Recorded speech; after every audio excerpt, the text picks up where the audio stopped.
Hi havia un tema de càmeres i per això no podíem començar. Ara, de moment, si et sembla, podem començar per la telenovel·la, no? Aquesta conversa que patrocina la DO Catalunya, que és la primera vegada, fa 3 o 4 anys que fem la DO Catalunya, i crec que serà la primera vegada que realment un escriptor o escriptora veurà el vi i aprecia que realment hi hagi un vi. El primer que ha fet l'Empar és mirar quin vi era. Són molt amics meus. Tot correcte? Sí. Són molt amics meus, els de la DO Catalunya, i fan moltes coses. Ara li deia amb ella, aquestes copes són de plàstic i tenen tota l'estona molt interès. Com sabeu, la gent jove no consumeix vi. Per exemple, a les fires de Gràcia o en una fira com aquesta poden prendre's un mojito amb got o cervesa, però vi no. I una part del problema són les copes. I per això ells fan com copes de plàstic. Tota l'estona intenten que el jovent prengui vi català, perquè estimes sempre el que coneixes. Quan ho coneixes ho estimes. I és això, està molt bé. Jo els estimo molt. Escolta, Benvolguda, que és aquesta novel·la que va sortir ja fa uns quants mesos i per la qual vas guanyar el Ramon Llull. Sí. Què és això de guanyar el Ramon Llull? Mireu, quan guanyes un premi, no sé si dir tan important, un premi tan gros, tu com a autor has d'esperar, i crec que és just, tu has d'esperar que la crítica i la recepció t'esperin, si cal, amb ganivets, per dir, aviam, si aquest o aquesta que ha merescut aquesta distinció és veritat que se la mereix o no. Això, és a dir, tu has d'esperar perquè aquesta és una frase d'en Màrius Serra, em sembla. Si tu no vols que et pintin bigotis, doncs no et deixis fer fotos. Aquest és el joc, no? Jo estava allà esperant, però us diré que, tot i que esperava, pensava, ostres, un llibre que surt amb un premi, que surt amb una editorial grossa, sempre la recepció... És veritat que hi ha lectors que diuen jo vull el llibre i no s'hi fixen, però n'hi ha que sí. Veus com és, no? Però puc dir que m'han fet les millors crítiques de la meva carrera, diria. I naturalment, les crítiques bones et fan il·lusió. Et fan il·lusió. Et fan sentir entès, que jo crec que en el fons és el que vols com a autor, ser entès. Tu no vols que els lectors entenguin o estiguin d'acord amb la història que estàs explicant. Tu el que vols és que entenguin aquell protagonista. Després en parlarem d'això, perquè passa amb el lector. El lector habitual és una cosa. Hi ha lectors, jo suposo que els que sou aquí sou lectors habituals, no? Us compreu més d'un llibre a l'any, no?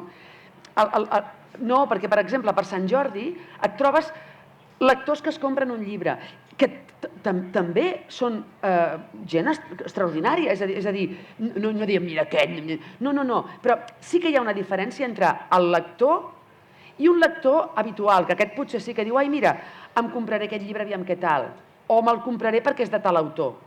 Jo també ho faig, això, Jo hi ha autors que me'ls compro sempre, sempre. Després, si voleu, en parlem, perquè hi ha algun autor, hi ha algun llibre que ara us haig de recomanar. Després, amb la guitarra, com que sempre fem aquestes... La guitarra fem, mira, com que jo ja me'l sé de memòria, el llibre, doncs... Però ells potser no, Jo crec que estarà bé que parlem una mica també. Vull dir que agrairan recomanacions, però també els agradarà saber què és aquest Benvolguda. El lector... Només dic això, el lector no habitual et ve i et diu que m'identificaré. Això us ho dic perquè ara hem de parlar del tema del llibre. Que m'identificaré. I tu penses, hosti, però que no has llegit Moby Dick? La metamorfosi de Kafka. No et pots identificar amb tot? Tu has de llegir, has de veure si... Per què us ho dic? Perquè aquest llibre tracta d'un tema que, és a dir, jo pensava, quan vaig guanyar el premi em van preguntar de què tracta el llibre, vaig dir, ara els hi diré, i començaré a veure gent que es penja d'una viga i que es treu la vida. Perquè és un llibre que parla d'una dona que fa 50 anys i comença a tenir la menopausa. D'aquí ve el m'identificaré. Hi ha una cosa,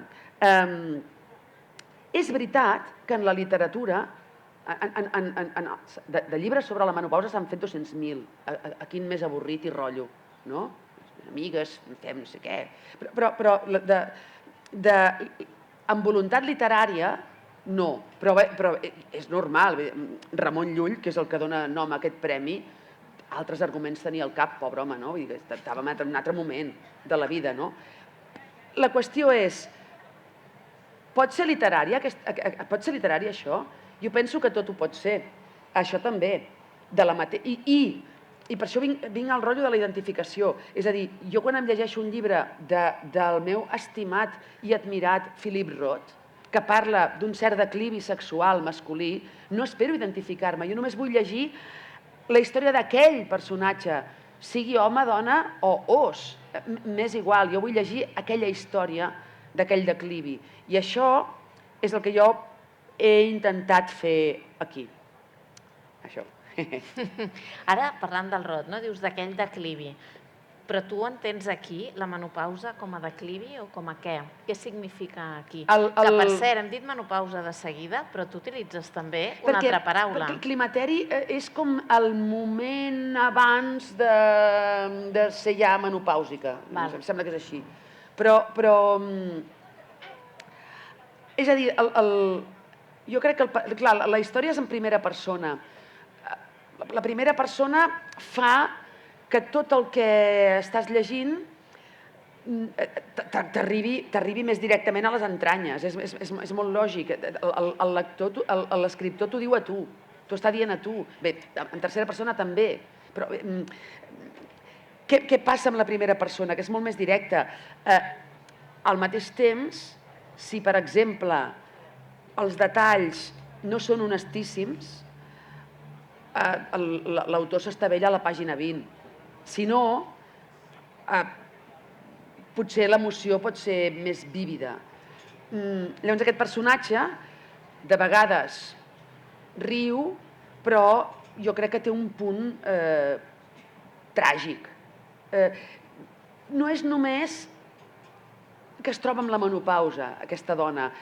La història d'aquesta dona... Hòstia, després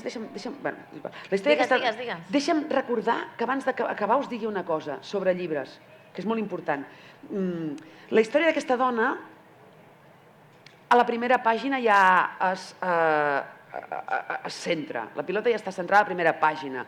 És una dona, després us ho puc llegir perquè ho acabarem abans, és una dona que està al seient del cotxe del darrere, el seu marit està conduint, i al costat, al seient del copilot, que és el que hauria de ser el seu, hi ha una jove violinista, ell també és violinista, i ella, des del darrere, diu: veig clarament, nítidament, que el meu home que condueix s'enamorarà d'aquesta tia. Ell no ho sap, ella tampoc, jo sí que ho sé. A partir d'aquí comença la història, per tant és una història d'una possible pèrdua. Ara bé, hem de parlar d'una cosa, també, de la primera persona. En primera persona, en tercera persona, si ara jo, escrivint en tercera persona, us dic en aquesta taula hi ha una copa de vi negre, el narrador no us menteix. És veritat que hi ha alguna novel·la, potser de l'Agatha Christie, que tant ens cau bé, que t'amaga informació expressament per fotre't, perquè no sàpigues per on vas, però en general, en una novel·la en tercera persona que el narrador no s'acaba descobrint com un personatge més, no t'enganyen. En la primera persona és tot una altra cosa. Quan tu llegeixes en primera persona, hola, em dic tal, i a la taula hi ha una copa de vi negre, com a lector tu has de fer una feina. Una, pensar, és mentider? És boig? És daltònic? Tot plegat? És honest? Això em porta, i no és exactament el cas d'aquesta novel·la, a una figura interessantíssima de la literatura, a mi m'encanta, que és el narrador poc de fiar. El narrador que t'està dient una cosa, però tu com a lector, que ets intel·ligent, n'entens una altra, saps que te l'està fotent, i això és meravellós. Exemple de narrador poc de fiar gloriós de la història de la literatura mundial. Les restes del dia del Kazuo Ishiguro. No? Que tu estàs llegint i dius, i ell diu, la senyoreta no sé què, li haig de donar el condol, però no, que la destorbaré. I tu dius, mentida, mentida. Un llibre gloriós, extraordinari. I hem marxat de benvolguda. Sí, doncs llavors això, és la història d'una pèrdua. És a dir, ella tota l'estona va anticipant. He fet una coseta que és, que això sí que ho vaig pensar moltíssim, tècnicament, que és una mena de capitolets molt petits, és a dir, això és arriscat, però jo al final crec que me n'he sortit amb això. Mireu, veieu, he fet una mena de petits capítols. Aquest s'acaba aquí, aquest s'acaba aquí, veieu que hi ha doble caixa, n'hi ha algun que potser és d'una línia. Això tu penses molt abans de fer-ho, perquè és com remarcar, estàs dient-li al lector, ei, que t'ho remarco, i tu penses, potser el lector es pensarà que el tractes d'imbècil.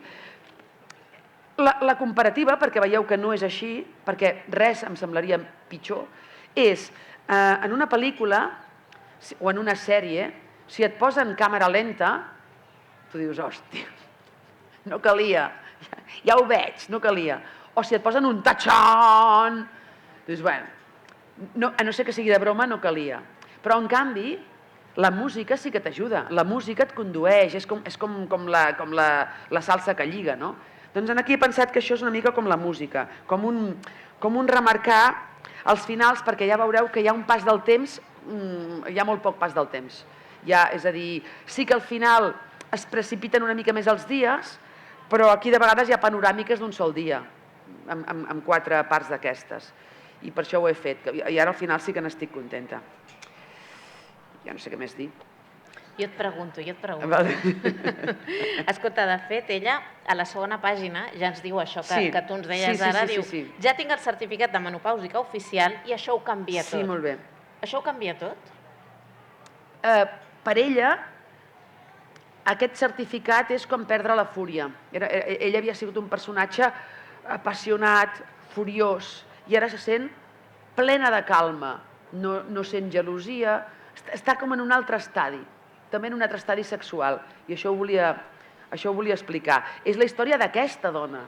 No crec que... No voldria que fos un tractat, però és la història d'aquesta dona. Al final de la història, que no us el puc explicar... No ho expliquis perquè al final realment és molt comentat un cop llegit. Sí, és veritat. Jo ja sabia que al final seria complicat, no?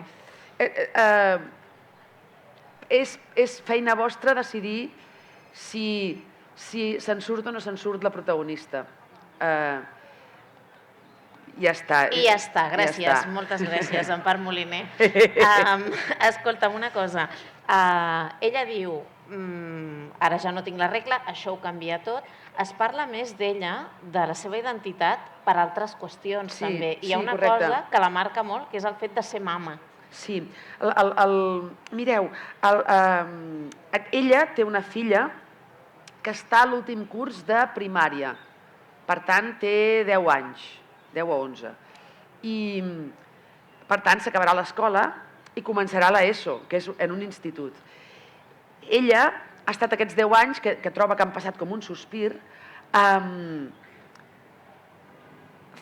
sorprenentment feliç a la porta de l'escola amb altres persones que no eren com ella i que també esperaven criatures. Vosaltres, si heu tingut criatures al voltant, fills, nets, nebots, haureu vist com són les portes de l'escola. Els progenitors o parents esperen els nens com qui espera els Beatles. I els nens surten com els Beatles. I ella, que lliga una amistat circumstancial però poderosa amb 4 pares d'aquella classe, pensa que tot això s'acabarà.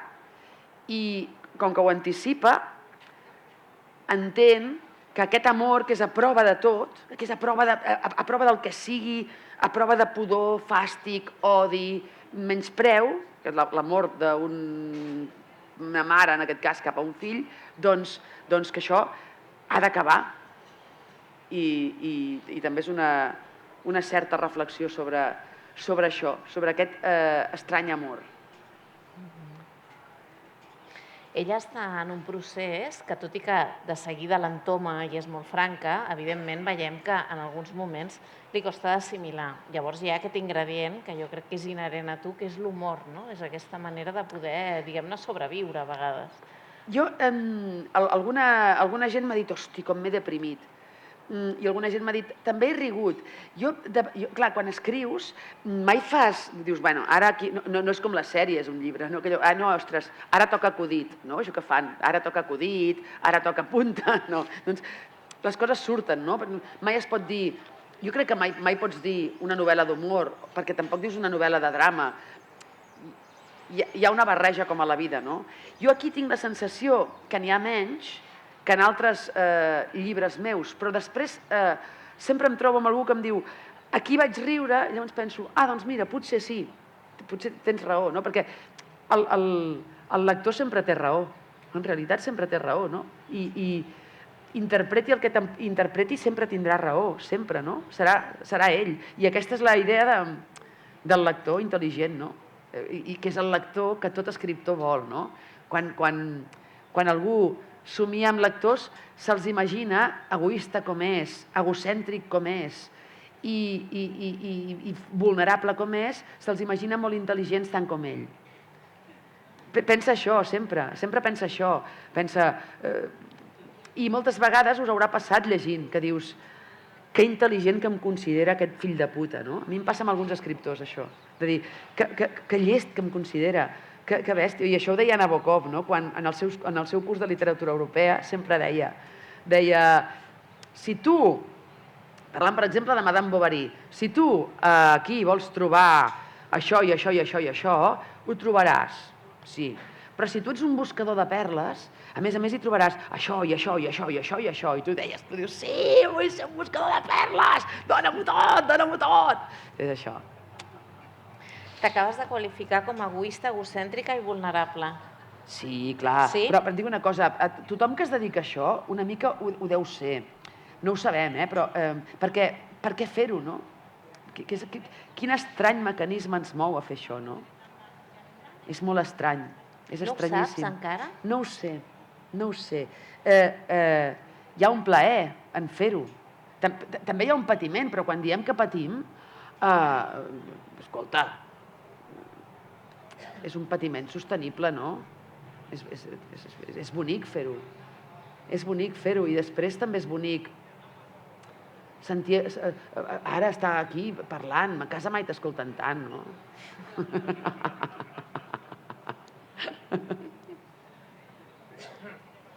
Escolta, una reflexió que fa la Remei i que vaig pensar, ostres, jo considero que té molta raó, és que diu, ningú aparenta l'edat que té, però en el sentit que com si hi hagués com una infantilització, com si no ens volguéssim fer grans. Ella diu que hi ha com una infantilització, com que m'ho sé a memòria quasi, diu mig pels signes dels temps, mig pels avanços de la medicina.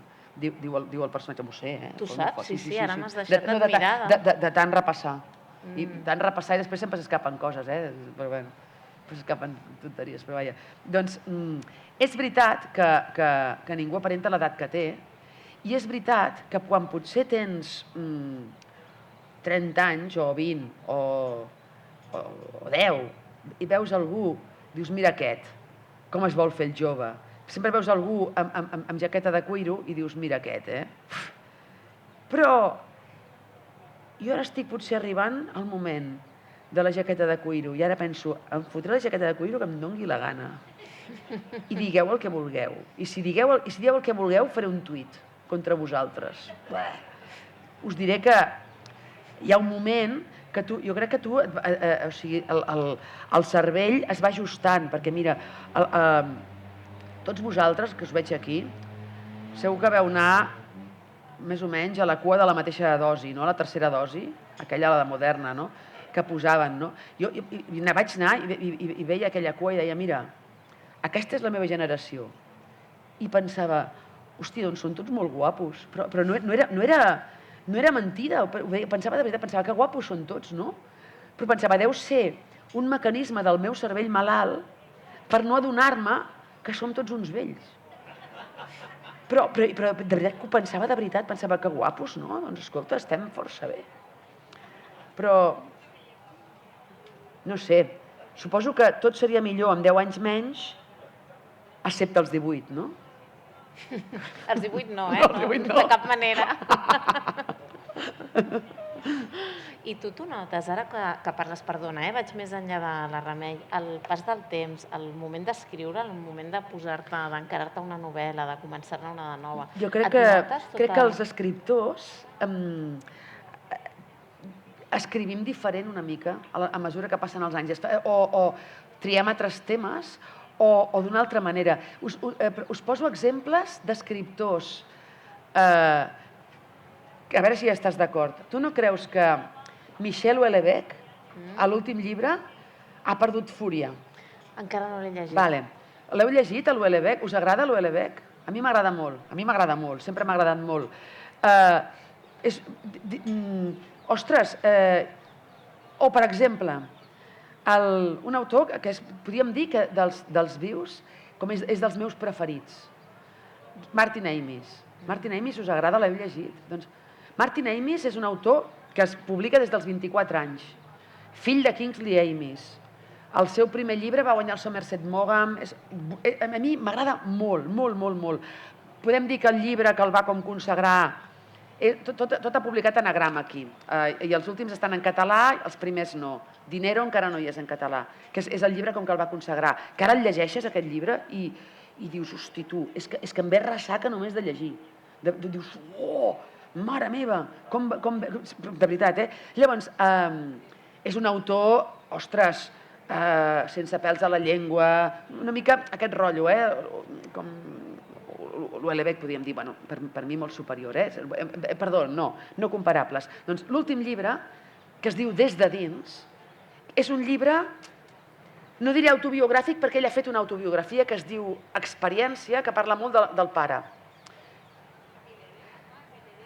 Aquí parla més de la madrastra i de la seva mort, i parla d'amics que s'han mort, com per exemple el Saul Bellow, que li encanta, i el Philip Larkin, que li encanta, i tots dos eren amics seus.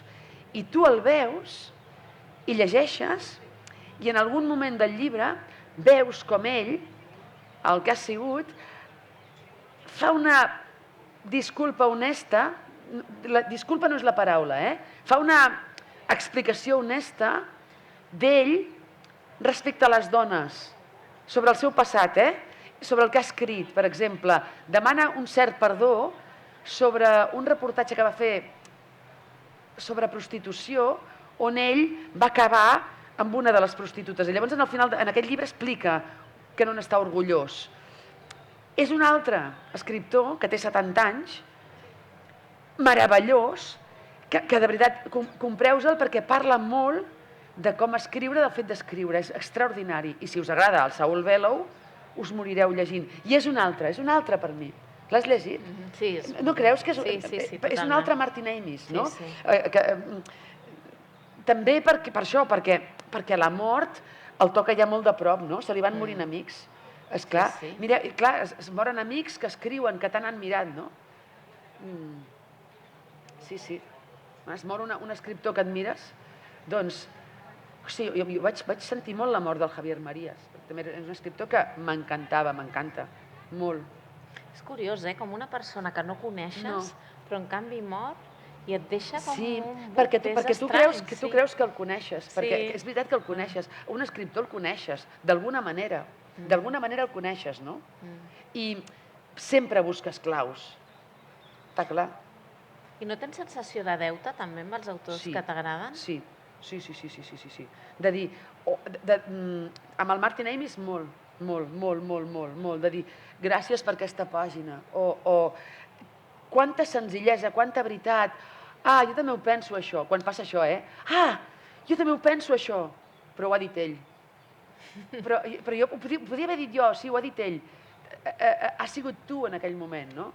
Que bo. I això sí que és veritat que ho té la literatura, bé, ho té alguna mena de cinema, no? També. Volies dir alguna cosa? Sí. Has dit, recorda-m'ho. Sí, mireu, clar, quan els escriptors traiem llibre, doncs anem a les llibreries, a les biblioteques o a la fira i parlem, no? I ho hem fet moltes vegades, no? Amb cada llibre que hem fet. Jo aquest any tinc ganes de dir una cosa que no l'havia dit mai, clar, tu t'estàs mullant perquè et toca, me cago en dena. Està plovent? Clar, s'està mullant, t'estàs mullant. Sí, deixa que acabi això i me la dius. Farem l'enquesta, ella ho ha promès, i farem l'enquesta, aixecarem mans el que faci falta. Aquesta vegada sí que tinc ganes de dir una cosa.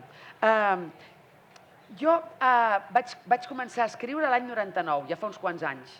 Aquell any els llibres valien més o menys com ara, valien al mateix preu. Un llibre com aquest pot costar entre 19 i 22 euros, més o menys. En aquella època els sous eren millors que els d'ara i la benzina no era tan cara. Comprar un llibre per 19-22 euros no era el mateix que ara. Tots cobraven millor, totes les col·laboracions a la ràdio i a la tele ens les pagaven millor, podíem viure amb menys, hi havia menys precarietat, els lloguers no eren...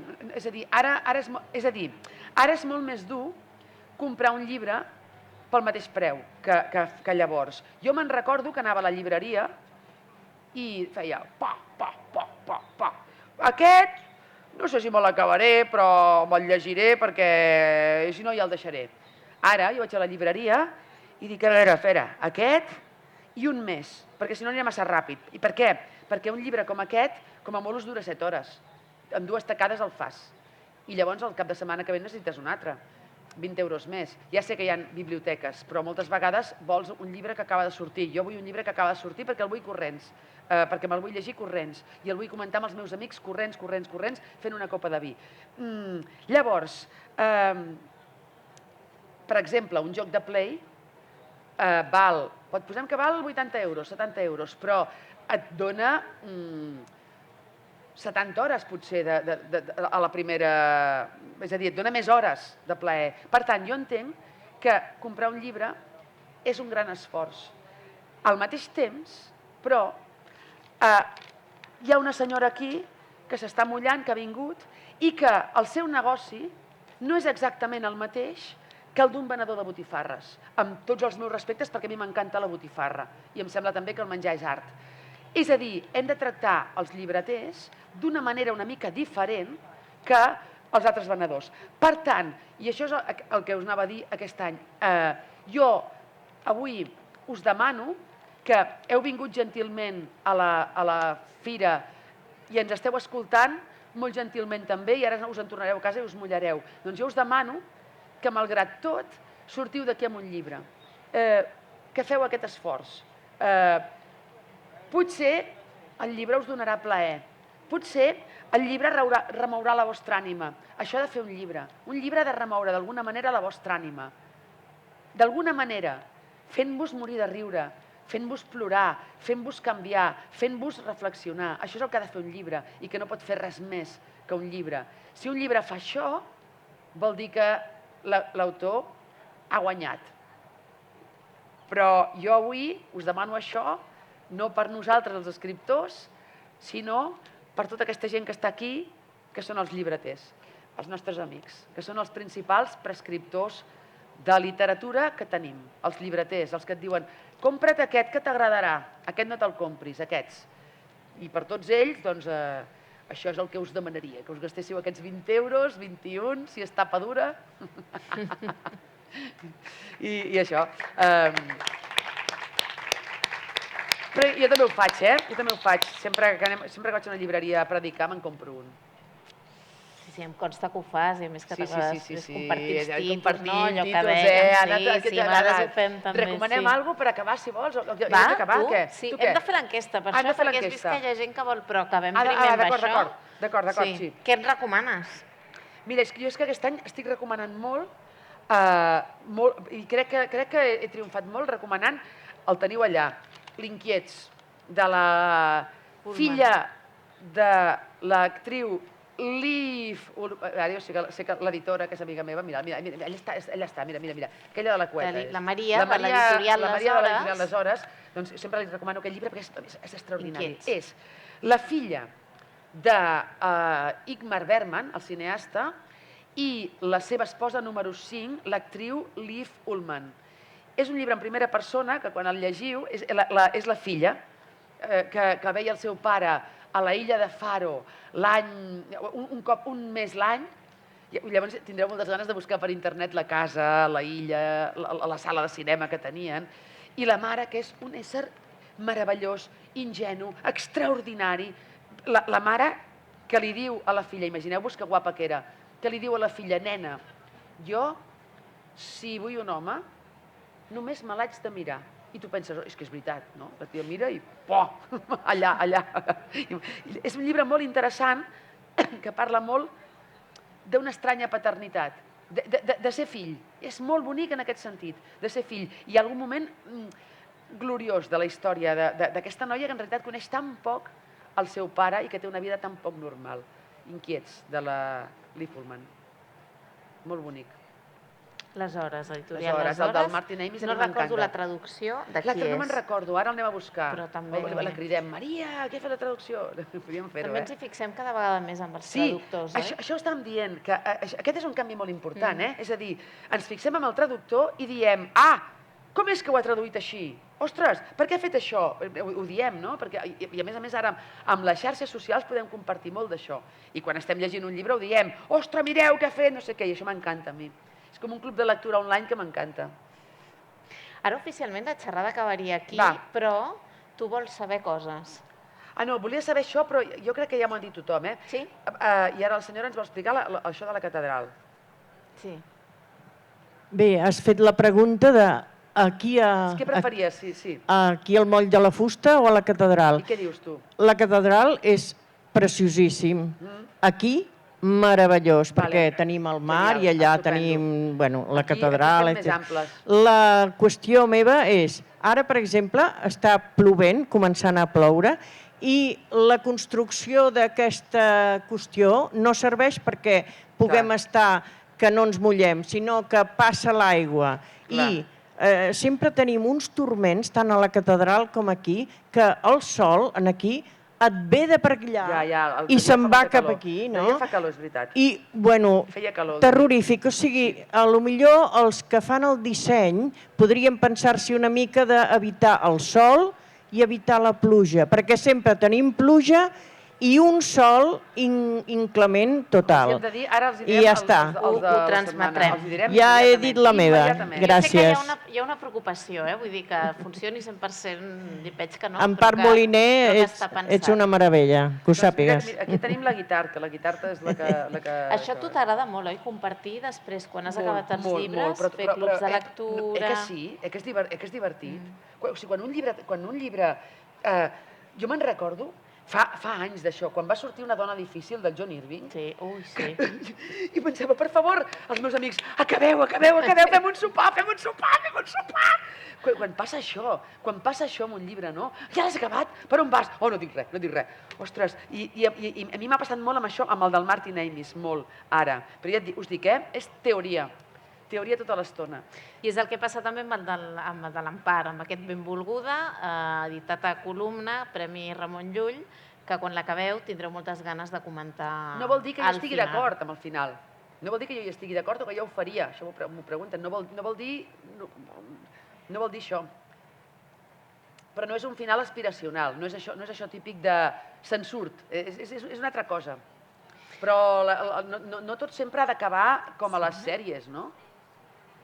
Que sempre s'acaba, quan la protagonista és femenina, sempre s'acaba que se'n surt. Doncs això. Estic preguntant si hi haurà signatures ara. Si voleu, estaré encantada de fer-ho. En qualsevol cas, si no està muntat, es pot improvisar. Sí Clar, que n'hi ha, clar, aquí darrere. i tant. Mira, El que ordeneu. algun amic llibreter, llibretera, que tu te'n reivindicaves, han muntat paradeta aquí darrere. Sí, jo ja l'he vist abans. O sigui que si voleu que l'Amparo signi el Benvolguda... Serà un plaer. Ara és el moment. Podeu fer el Benvolguda i després anar a buscar l'Ullman. Exacte. I així en lloc d'en Bullman... Si us agrada, dos llibres a casa. Jo crec que aquest us pot interessar molt. Ara li direm a la Maria. Maria, prepara la Ullman! Moltíssimes gràcies a tots per ser-hi, sobretot... Perdó, hi ha una pregunta aquí. Sí. Perdó. Segons la teva novel·la, són 3, i segons diu la Lady Di, que 3 són multitud, Tres són multitud? Sí, això va dir la Lady Di, tens raó. Per això dic que parlaràs de 3. Sí. Una altra cosa, que aquest llibre que l'he donat el Premi Llull, sí? És de prestigi, això, perquè és València, Catalunya, València i Balears. Totalment. I a més costa molt de pronunciar si no ets català. No, així es foten. Ja diuen... Sí. Bueno, doncs vagi bé. Doncs escolta, moltes gràcies per escoltar-nos. Moltes gràcies a tots per ser-hi. I gràcies, Anna, per sempre fer-ho tan bé, l'Anna Guitart, que s'ho llegeix tot. L'Anna Guitart, creu de Sant Jordi. Fins aquí, gràcies. És veritat, és la nostra... Has d'anar a signar, has d'anar a signar. Ja està, és veritat. S'ha d'agrair molt, això. Gràcies, Ampar.